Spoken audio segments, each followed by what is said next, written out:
Hello, જય સ્વામિનારાયણ. સત્સંગ family બ્લોગમાં આપનું સ્વાગત છે. બહુ આનંદ આવ્યો, બહુ અલૌકિક હતો આનંદ, શબ્દોમાં વર્ણવાય એવો જ નથી. ગઢપુરથી દ્વારિકા ભવ્યથી ભવ્ય પદયાત્રાનું આયોજન કરવામાં આવ્યું હતું. તેમાંના આ યાત્રિકો છે જે પોતાના અનુભવ શેર કરી રહ્યા છે. અંત સુધી બન્યા રહેજો, આગળ પણ આ લોકો પોતાના અનુભવ શેર કરવાના છે. સૌપ્રથમ તો મહારાજનું પૂજન કરી અને આ યાત્રિકોનું આપણે પૂજન કરીશું. દ્વારિકાની પદયાત્રા કરનાર ભક્તની જે પૂજા કરે છે તે ફક્ત ભક્તની પૂજા નથી કરતો, દ્વારિકાધીશની પૂજા કરે છે. દ્વારિકા જવું માત્ર યાત્રા નથી, એ આત્માની પરીક્ષા છે. અને પદયાત્રિકની સેવા કરવી એ સીધી શ્રી કૃષ્ણ ભક્તિ છે. જો જીવનમાં સાચું પુણ્ય કમાવવું હોય તો એકવાર દ્વારિકાની યાત્રા કરો, અને જો શક્ય ન હોય તો ઓછામાં ઓછું એ પવિત્ર પદયાત્રિકની પૂજા જરૂર કરો. દ્વારિકાની પવિત્ર ભૂમિ છે જ્યાં માત્ર મંદિર નથી પરંતુ શ્રી કૃષ્ણનું જીવંત ધામ છે. તે ધામની દિવ્ય પદયાત્રા કરીને આ ભક્તો આવ્યા છે. આજે જ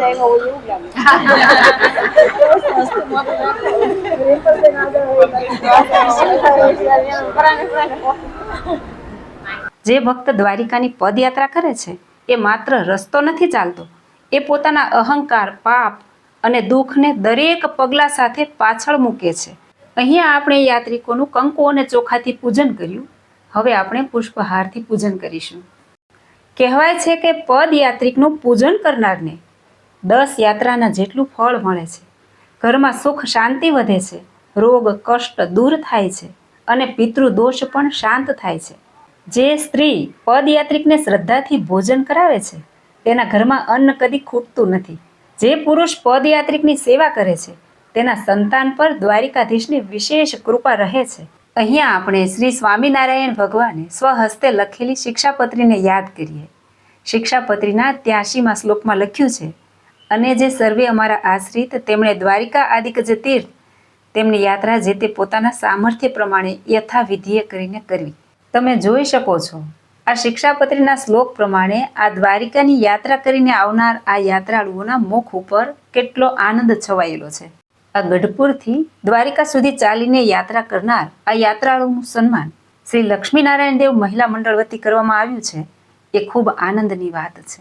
અને હા, તમને આ વિડીયો ગમ્યો હોય તો લાઈક કરજો, શેર કરજો, અને સત્સંગ ફેમિલી બ્લોગ ચેનલને આપે સબસ્ક્રાઈબ ના કરી હોય તો સબસ્ક્રાઈબ જરૂરથી કરી લેજો, જેથી આવા વિડીયોની નોટિફિકેશન આપ સુધી પહોંચી શકે.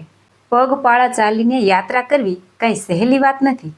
પગ દુખે, શરીર થાકી જાય, પણ મન શુદ્ધ થતું જાય છે. એ ભક્તના પાપ ધોઈ નાખે છે દ્વારિકાધીશ પોતે. શાસ્ત્રોમાં લખ્યું છે કે પદયાત્રા કરનારને શ્રી કૃષ્ણની વિશેષ કૃપા પ્રાપ્ત થાય છે. જીવનના અટકેલા કામ આગળ વધે છે અને અંતે વૈકુંઠનું દ્વાર ખુલે છે. હવે સાંભળો વધુ અદ્ભુત વાત. જે વ્યક્તિ દ્વારિકાની પદયાત્રા કરનાર ભક્તની આદરપૂર્વક પૂજા કરે છે, તેના પગ ધોવે છે, એ સ્વયં શ્રી કૃષ્ણની સેવા કરે છે. બહુ આનંદ આવ્યો, બહુ અલૌકિક હતો આનંદ, શબ્દોમાં વર્ણવાય એવો જ નથી. ગઢપુરથી દ્વારકાની યાત્રામાં જોડાણા, તમને કેવું લાગ્યું? બહુ આનંદ આવ્યો, શબ્દમાં વર્ણવાય એમ જ નથી, એટલો આનંદ આવ્યો.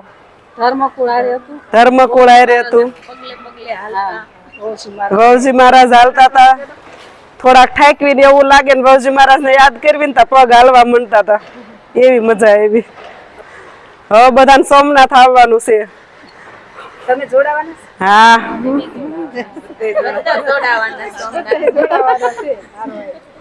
આ યાત્રામાં આનંદ એટલો આવ્યો છે એટલે હવે બધા જોડાશે જ તે. જય શ્રી સ્વામિનારાયણ.